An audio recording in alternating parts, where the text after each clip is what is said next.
It was just another Tuesday morning at Café Lumen, the kind of place where the scent of freshly ground coffee beans mingles with the soft hum of conversation and the occasional clatter of ceramic mugs against wooden tables. The café sat nestled between a bookstore and a vintage record shop on Maple Street, its large windows allowing streams of golden sunlight to spill across the polished hardwood floors.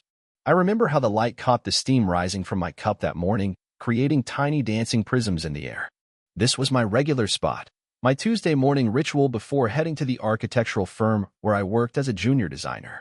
My name is Ethan Mitchell, 28 years old, with a passion for modern design and an embarrassing addiction to oat milk lattes.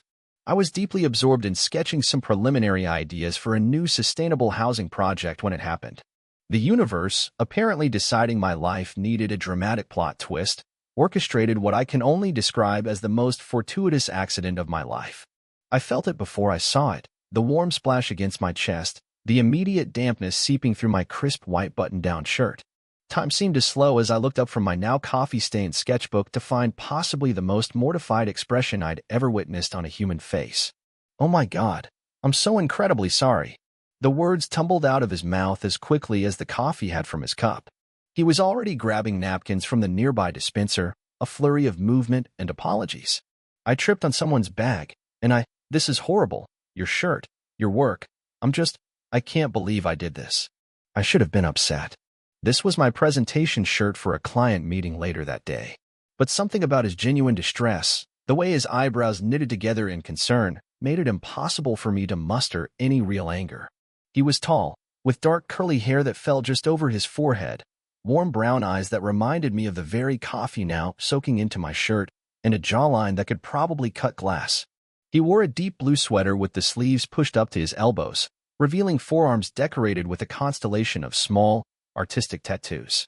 "It's okay," I found myself saying, accepting the handful of napkins he thrust toward me.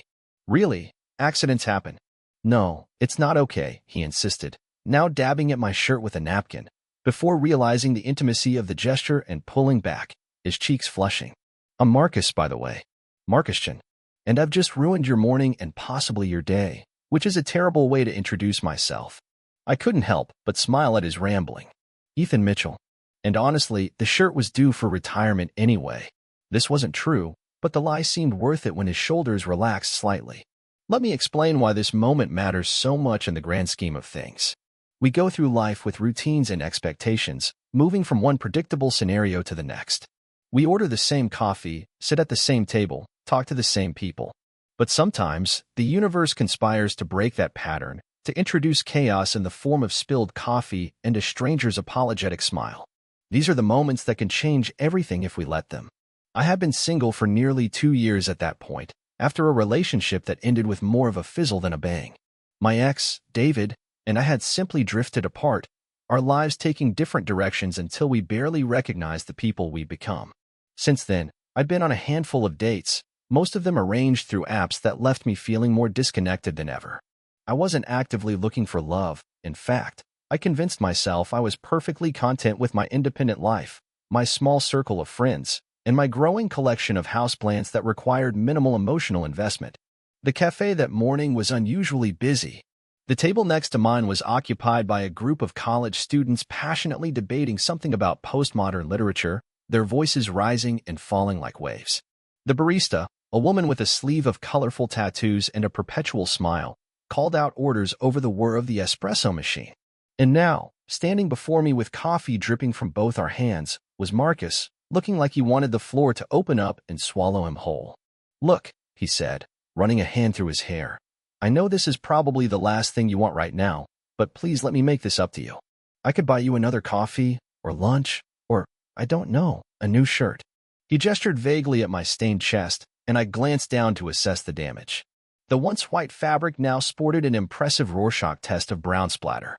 "You don't have to do that," I said automatically, though I found myself oddly reluctant to end this interaction. There was something about Marcus that intrigued me, perhaps the earnestness in his eyes or the way he seemed genuinely distressed about ruining a stranger's shirt. "I insist," he said firmly. "I'd feel terrible otherwise. I'm going to be thinking about this all day, wondering if I've completely ruined your important meeting or date or whatever you were working on." He nodded toward my sketchbook, which had thankfully escaped with only minor splatter damage. It was just some work stuff, I explained, closing the book and slipping it into my messenger bag. I have a client presentation later, but I keep a spare shirt at the office for emergencies. This was true, at least, a lesson learned after a previous incident involving a bicycle, a puddle, and an important review. Marcus seemed to brighten at this. So I haven't completely destroyed your professional reputation? That's a relief. But still, I'd really like to make it up to you.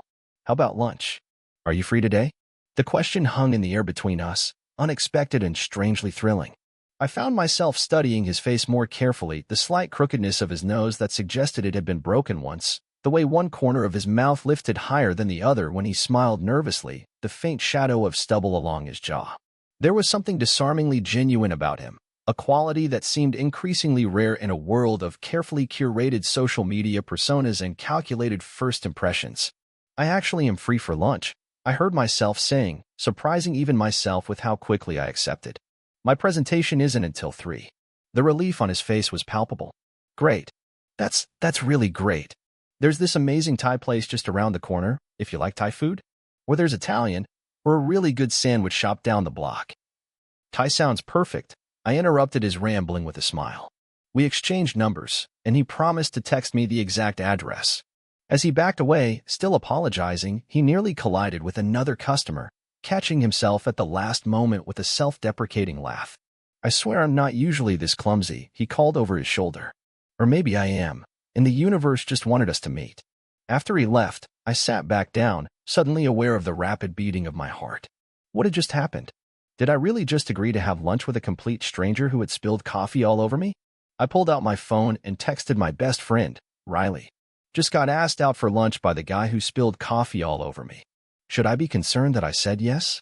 Riley's response was immediate. OMG, yes, go. This is literally the meet cute of every rom-com ever. If you don't go, I will never forgive you. Also, pics or it didn't happen. I laughed, shaking my head at Riley's enthusiasm. Riley had been trying to set me up with various friends and acquaintances for months, convinced that my emotional hibernation, as they called it, had gone on long enough.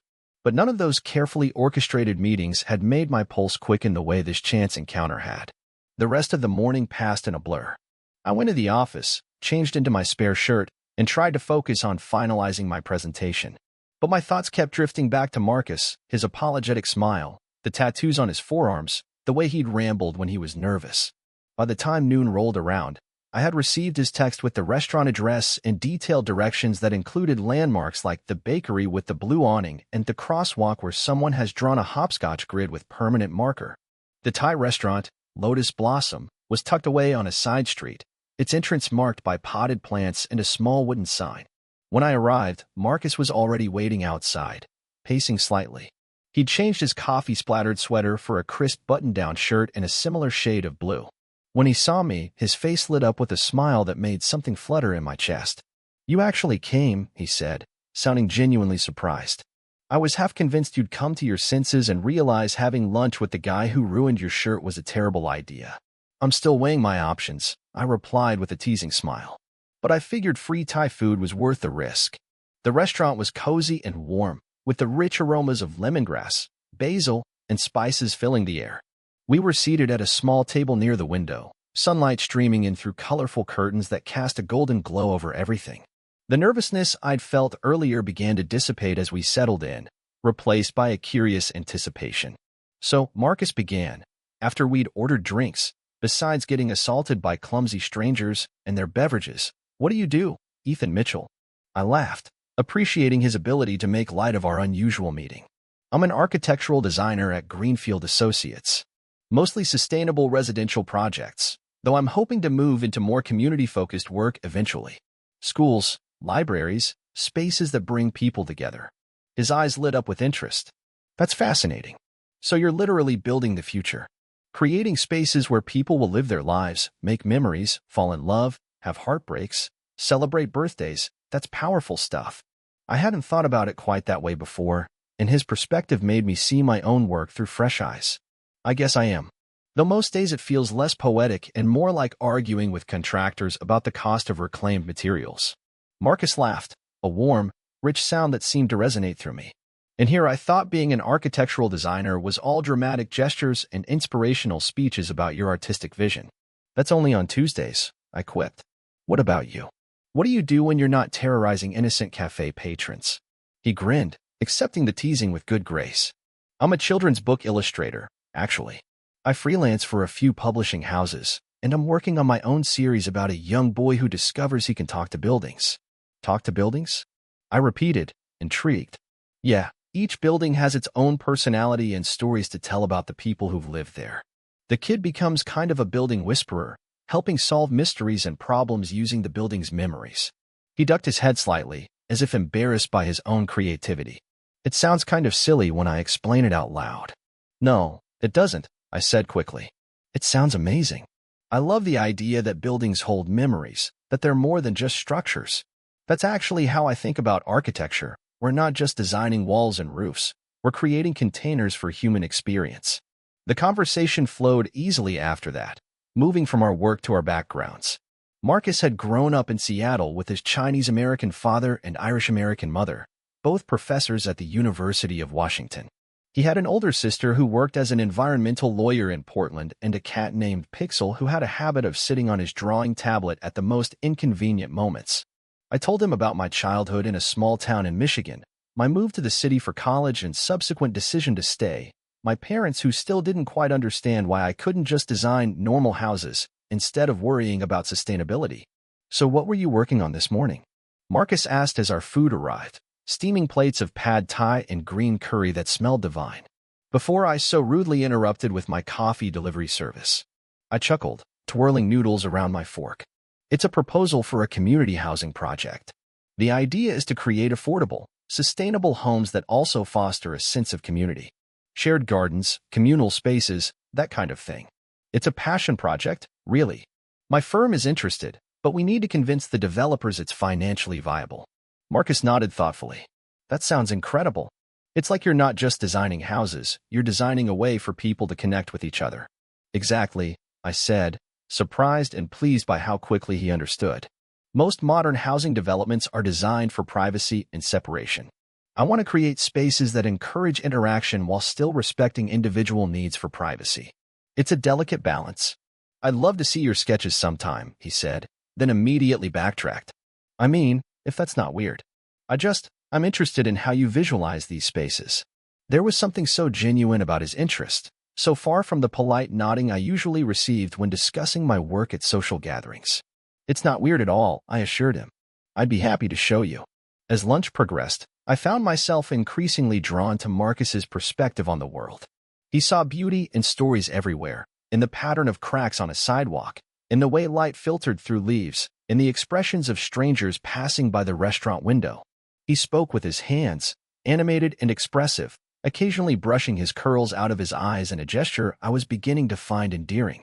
So, he said, as we shared a mango sticky rice dessert, I've been wanting to ask, are you seeing anyone? The question was direct but delivered with such open sincerity that it didn't feel invasive. I shook my head. Not currently.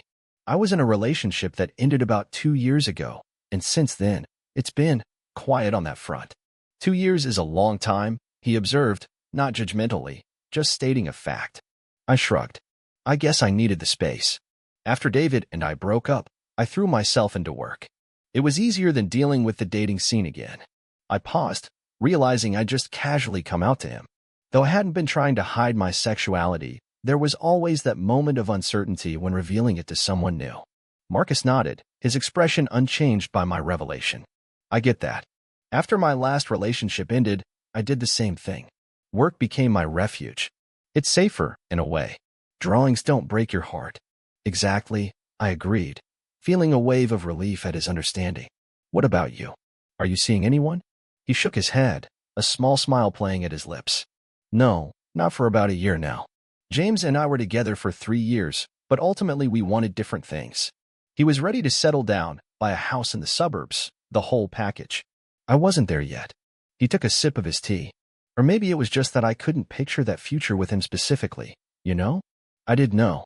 That was exactly how things had ended with David, not with a dramatic fight or betrayal, but with the quiet realization that when I imagined my future, his face had become increasingly blurry, until one day I couldn't see him there at all. So Marcus continued, his voice taking on a slightly nervous quality. I have a confession to make. I raised an eyebrow, intrigued. Another one? Besides being a menace to white shirts everywhere. He laughed, but there was a hint of vulnerability in his eyes. I didn't actually trip on someone's bag this morning. I was staring at you. That's why I spilled the coffee. I felt a flush of heat rise to my cheeks. You were staring at me? Why? Marcus looked down at his plate, then back up at me, a mixture of embarrassment and determination on his face. Because I've seen you there before, at Café Lumen.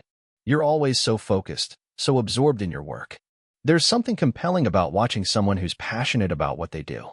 I've wanted to talk to you for weeks, but I could never think of a good reason to approach you. And then today, I was trying to work up the courage to just say hello like a normal person, not paying attention to where I was walking. And, well, you know the rest. I was stunned into silence for a moment, trying to process this revelation. Had he really noticed me weeks ago? Had we been occupying the same space, unaware of each other's awareness? So the coffee spill was actually... I began. The universe's way of making up for my complete lack of smooth moves, he finished with a self-deprecating smile. Though I would have preferred a less destructive method of introduction. I couldn't help but laugh. Well, it certainly made an impression. I don't think I'll forget our first meeting anytime soon. I hope that's a good thing, he said, a question in his voice. I met his gaze directly, suddenly certain. It is. The rest of lunch passed in a blur of conversation and laughter. We discovered a shared love of obscure indie films, a mutual appreciation for rainy days spent indoors, and a common habit of talking to houseplants.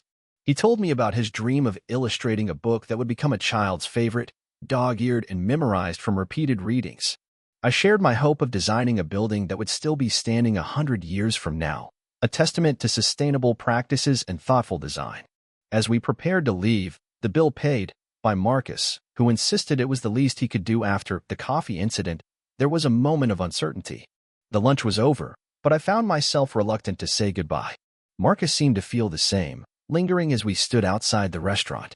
I have to get back to prepare for my presentation, I said reluctantly, checking my watch.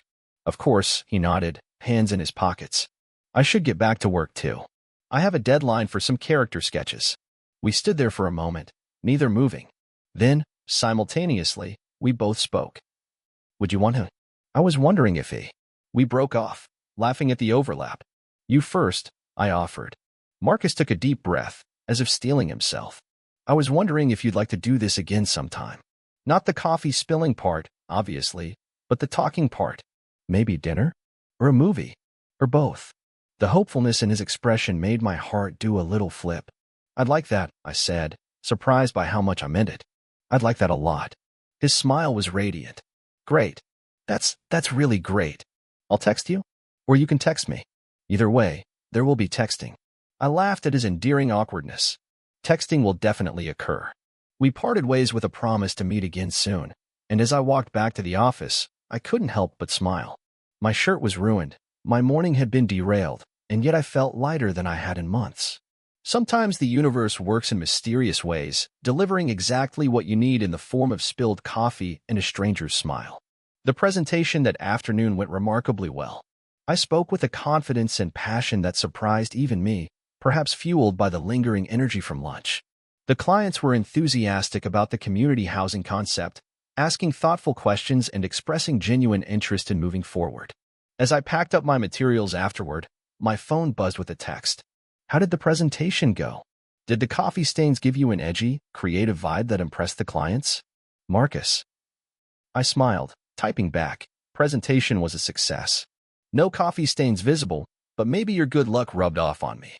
His response came quickly. I'm taking full credit for your success. It's the least I can do after nearly drowning you in caffeine. Dinner tomorrow.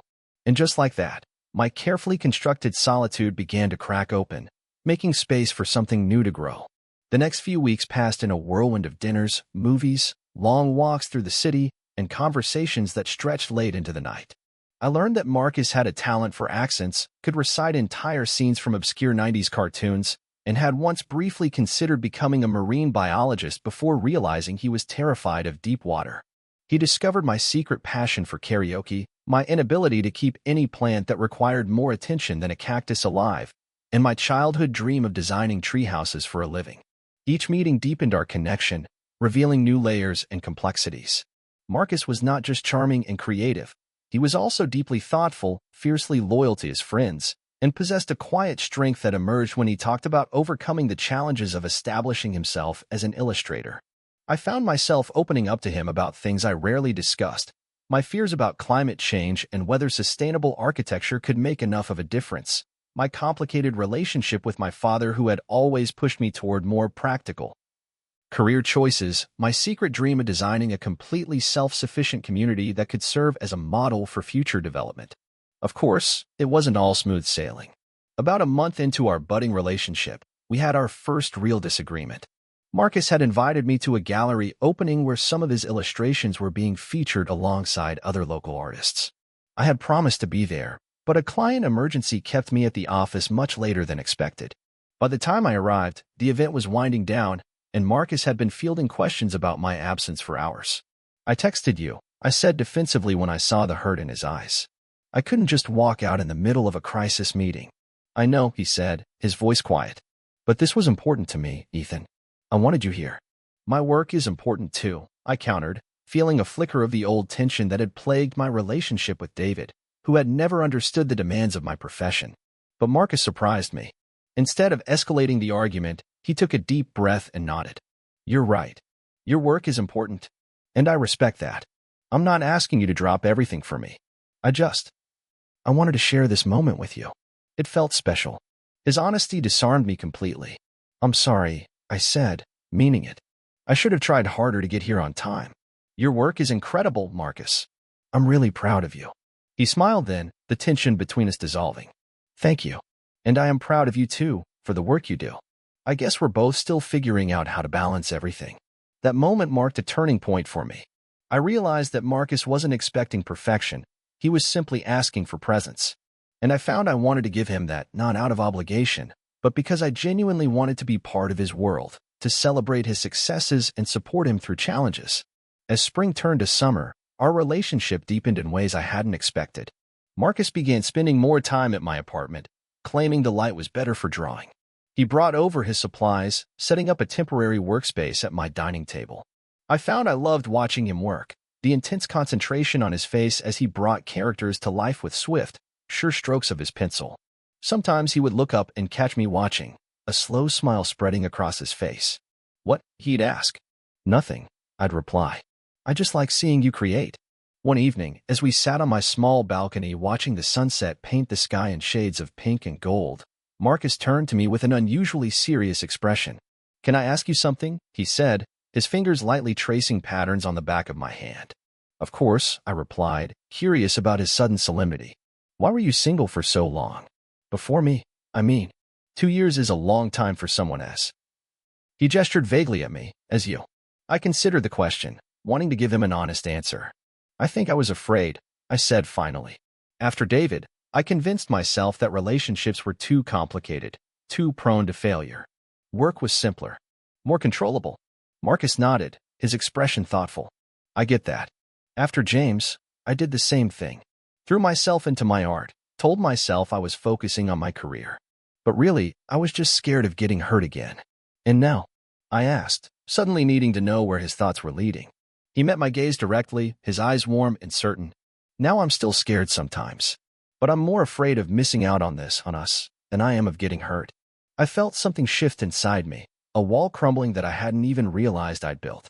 "I feel the same way," I admitted, the words feeling both terrifying and liberating. "You make me want to take risks again, Marcus. Not just with my heart, but with everything. My work, my dreams, all of it." He leaned in then, kissing me softly, and I felt as if we were sealing a promise to each other, to be brave together, to face the uncertainty of love with open hearts. The weeks that followed were filled with small, significant moments of connection.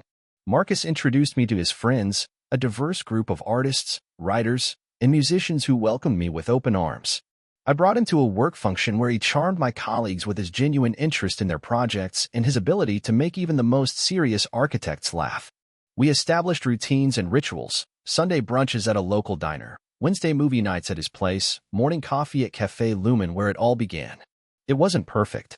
We still had disagreements, still had to navigate the complexities of merging two independent lives. Marcus was sometimes chaotically disorganized, leaving sketches and art supplies scattered across every surface. I could be too focused on work, forgetting to call when I was going to be late. But underneath these small frictions was a growing foundation of trust and understanding. 6 months after the coffee incident, we found ourselves back at Café Lumen, sitting at the same table where we'd first met. Marcus had suggested it, saying he wanted to return to the scene of the crime. The cafe was quieter than usual, the morning rush having subsided. The same barista with the tattoo sleeve nodded to us in recognition as we ordered our usual drinks. "Do you ever think about how different things would be if I hadn't spilled that coffee on you?" Marcus asked, stirring sugar into his Americano. I smiled, remembering that morning that now seemed both recent and distant at the same time. Sometimes, I might still be sitting here alone, sketching buildings and thinking I was perfectly content with my solitary life.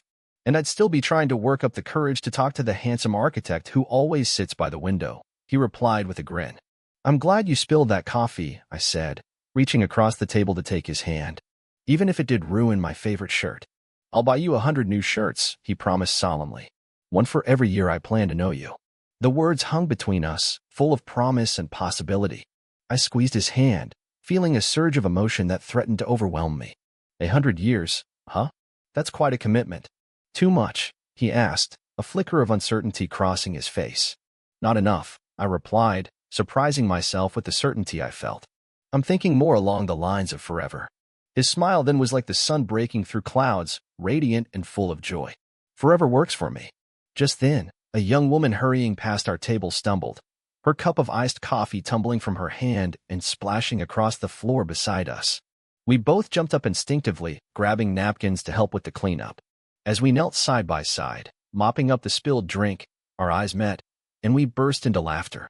"The universe has a sense of humor," Marcus said, his eyes dancing with amusement. "Or maybe it's just reminding us how it all began," I replied, feeling a wave of gratitude for spilled coffee and chance encounters and the courage to begin again. As we walked out of the cafe hand in hand, I couldn't help but think about how the most significant moments in our lives often come disguised as ordinary days, as minor inconveniences, as spilled coffee on a Tuesday morning. We never know when everything might change, when a stranger might become the most important person in our world. All we can do is stay open to the possibility, ready to embrace the unexpected turns that lead us exactly where we need to be. In the warm summer sunshine, with Marcus's hand in mine and the future stretching out before us full of promise, I silently thanked the universe for its perfect timing, for bringing us together in the most unexpected way. Sometimes love arrives exactly when you've stopped looking for it, spilling into your life and changing everything for the better. Total_char_count, 18,877.